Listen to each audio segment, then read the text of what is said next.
Baik, Assalamualaikum warahmatullahi wabarakatuh. Izin memperkenalkan diri, nama saya Taufik Ahmad Satrio dengan NIM 2250191049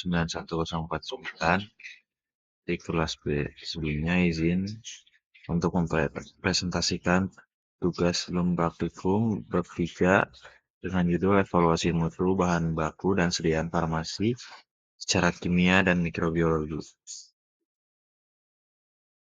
Untuk tujuan praktikum ini yaitu yang pertama ada mengetahui prinsip dan metode analisis kimia serta mikrobiologi untuk menjamin mutu obat. Yang kedua, mampu untuk memahami faktor-faktor yang mempengaruhi hasil analisis. Dan yang ketiga, menyesuaikan pengujian dengan standar farmakope Indonesia. Lalu ada parameter mutu, bahan baku, dan sediaan farmasi. Pertama ada identitas dan kemurnian bahan aktif, ada kadar dan potensi zat aktif, kadar air, abu, dan semaran logam berat, pH, titik roah, dan bobot jenis, parameter uji sterilitas, dan uji endotoksin untuk sediaan parenteral. Lalu ada parameter uji stabilitas dan waktu kadaluarsa. Lalu ada uji organoleptik dan kelarutan. Nah, metode analisis kimia dan fisikokimia yang umum kita gunakan untuk menganalisis itu, yang pertama metodenya ada dengan metode spektro UV visible. Metode spektrofotometri visible ini prinsip dasarnya adalah mengukur absorbansi cahaya oleh larutan pada panjang gelombang tertentu. Kegunaan utama dari spektrofotometri visible ini adalah untuk analisis kuantitatif kadar zat aktif. Baik, lalu yang kedua ada spektrofotometri inframerah atau kita sebut IR, spektro IR. Prinsip dasar dari spektrofotometri inframerah ini adalah mengidentifikasi gugus fungsi senyawa berdasarkan penyerapan gelombang inframerah. Lalu kegunaan utama dari spektro IR ini untuk analisis kualitatif identitas senyawa. Lanjut. Untuk yang ketiga, kita ada kromatografi cair kinerja tinggi atau biasa kita sebut HPLC. Untuk prinsip dasar dari HPLC ini adalah pemisahan senyawa berdasarkan interaksi antara fase diam dan fase gerak. Gunaan utama dari HPLC ini adalah untuk analisis kemurnian dan kadar zat aktif. Lalu ada kromatografi lapis tipis yang biasa kita sebut dengan KLT. Prinsip dasar dari KLT ini adalah pemisahan zat berdasarkan perbedaan mobilitas di atas lempeng silika. Untuk kegunaan dari KLT ini adalah identifikasi awal dan screening senyawa. Lalu ada pengujian mikrobiologi yang ditetapkan oleh Farmakope Indonesia. Yang pertama ada uji sterilitas. Tujuan dari uji sterilitas ini adalah untuk memastikan produk bebas dari mikroorganisme hidup. Lalu yang ditetapkan oleh Farmakope Indonesia yang kedua adalah uji angka lempeng total atau ALT. Tujuan dari ALT ini adalah untuk menghitung jumlah mikroorganisme yang tumbuh pada media padat. Lalu pengujian mikrobiologi yang ketiga ada uji angka paling murni, biasa kita sebut APM. Tujuan dari uji angka paling mungkin ini adalah untuk memperkirakan jumlah mikroorganisme dalam sampel cair melalui metode statistik. Lalu ada uji endotoksin bakteri atau LAL test. Tujuan dari tes ini adalah untuk mendeteksi keberadaan endotoksin dari bakteri gram negatif. Lalu kita masuk ke instrumen. Instrumen analisis yang pertama yang akan kita bahas adalah spektrofotometri UV visible. Prinsip metode dari spektrofotometri UV visible ini adalah absorbansi cahaya UV atau visible. Syarat sampel untuk instrumen spektro ini, larutan itu harus jernih dan homogen supaya dapat teridentifikasi. Lalu analisis kualitatifnya ada identifikasi lambda max. Untuk analisis kuantitatifnya berdasarkan hukum Lambert-Beer dan faktor kritis dari spektrofotometri visible ini adalah panjang gelombang, pelarut, dan konsentrasi. Next. Lalu yang kedua ada spektrofotometri inframerah. Prinsip metode dari spektrofotometri inframerah ini adalah penyerapan radiasi inframerah oleh ikatan kimia. Lalu syarat sampel untuk kita identifikasi menggunakan spektrofotometri IR ini, padatannya harus murni atau serbuk kering. Lalu untuk pengujian analisis kualitatifnya menggunakan analisis gugus fungsi senyawa, dan analisis kuantitatifnya untuk spektro inframerah ini umumnya tidak kuantitatif. Lalu ada faktor kritis. Faktor kritis dari spektrofotometri inframerah ini sampelnya itu harus kering dan murni.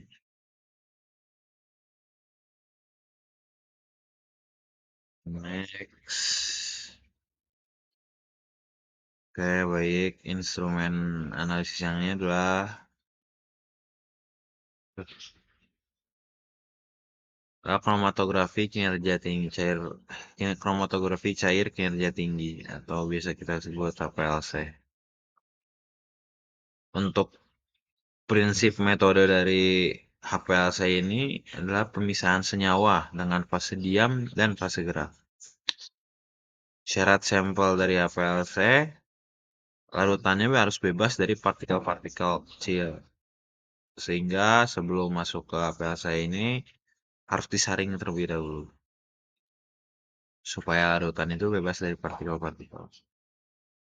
Lalu untuk analisis kualitatifnya ada retention time atau kita singkat dengan TR. Dan untuk analisis kualitatifnya berdasarkan luas puncak kromatogram. Dan untuk faktor kritis dari HPLC ini adalah laju fase gerak, suhu, dan kolom.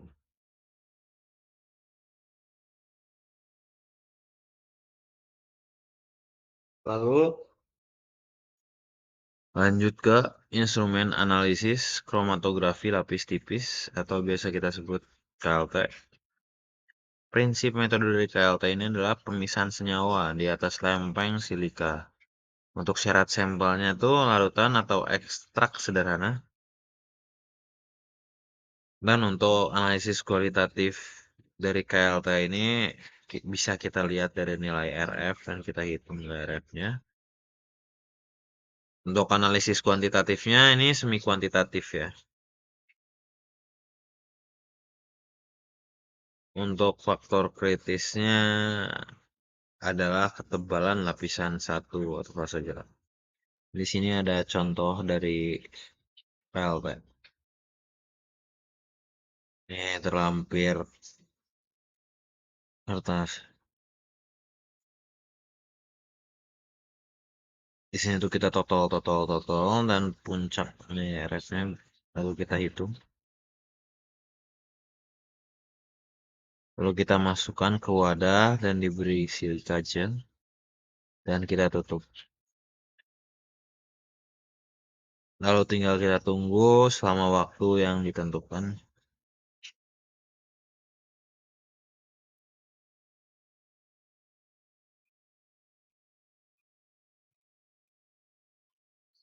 Baik, next.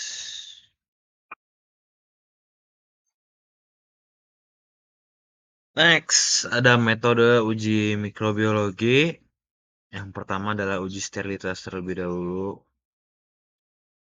Prinsip metode dari uji sterilitas adalah media kultur untuk mendeteksi dari mikroba yang akan kita tumbuhkan.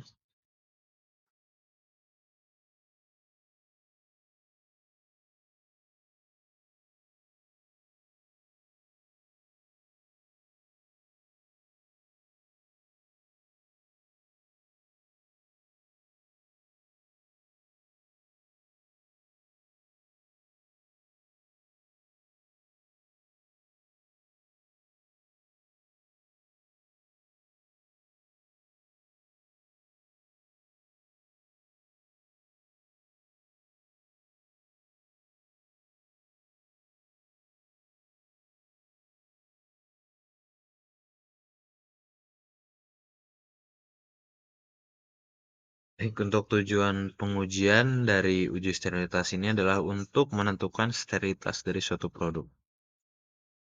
Media yang akan kita gunakan itu adalah tripartite soy broth atau SDA. Untuk masa inkubasinya adalah 14 hari dengan suhu 37 derajat Celcius. Untuk interpretasi data, tidak ada pertumbuhan mikroba berarti steril. Untuk pengambilan kesimpulannya adalah steril bila tidak tumbuh mikroba. Faktor kritisnya adalah kontaminasi suhu dan media. Ini adalah contoh di sterilitas. Next.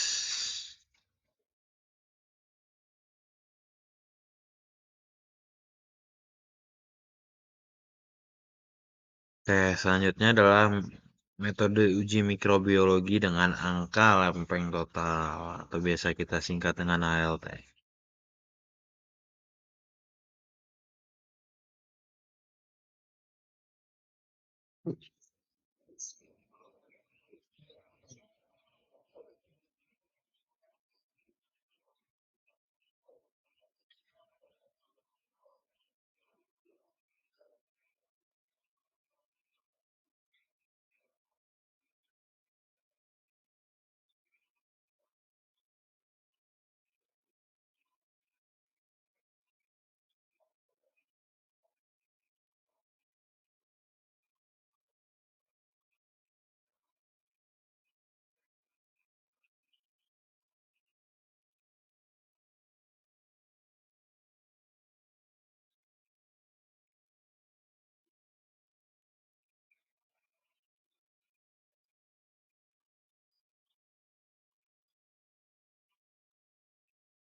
Kayak untuk prinsip metode ALT ini adalah untuk menghitung koloni mikroba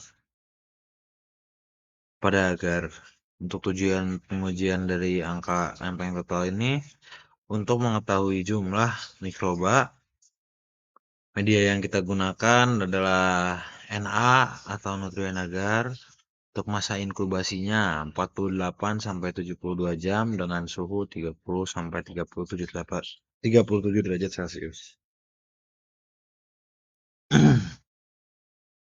Untuk interpretasi datanya adalah jumlah koloni per mili per gram.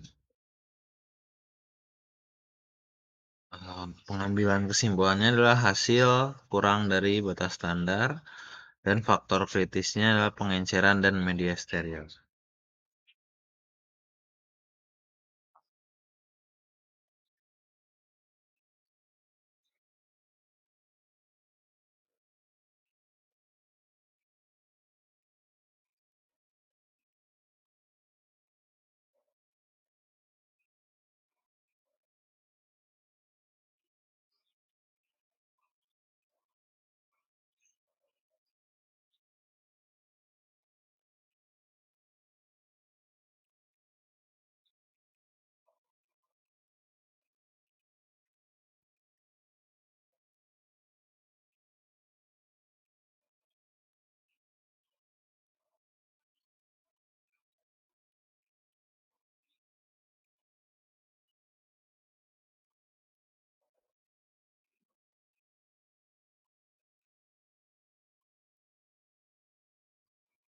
Baik, lalu ada angka paling mungkin.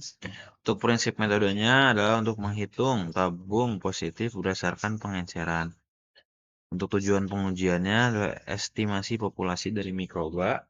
Media yang kita gunakan adalah triptik soy broth dengan masa inkubasi 48 sampai 72 jam dengan suhu 30 sampai 37 derajat Celcius.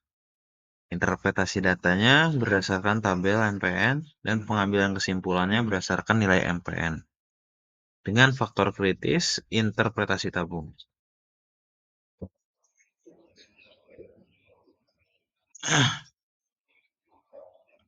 Baik, yang terakhir adalah uji dari endotoksin.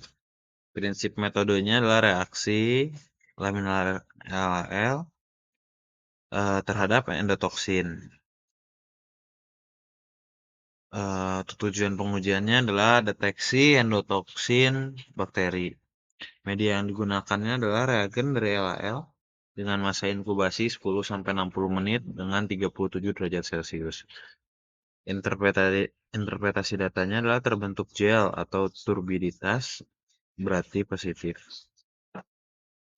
Pengambilan kesimpulannya adalah endotoksin kurang dari ambang batas dengan faktor kritis, stabilitas reagen, pH, dan suhu. Kesimpulannya, rekap pertama adalah parameter mutu farmasi meliputi uji fisik, kimia, dan mikrobiologi sesuai Farmakope Indonesia. Rekapan yang kedua adalah metode analisis seperti spektrofotometri,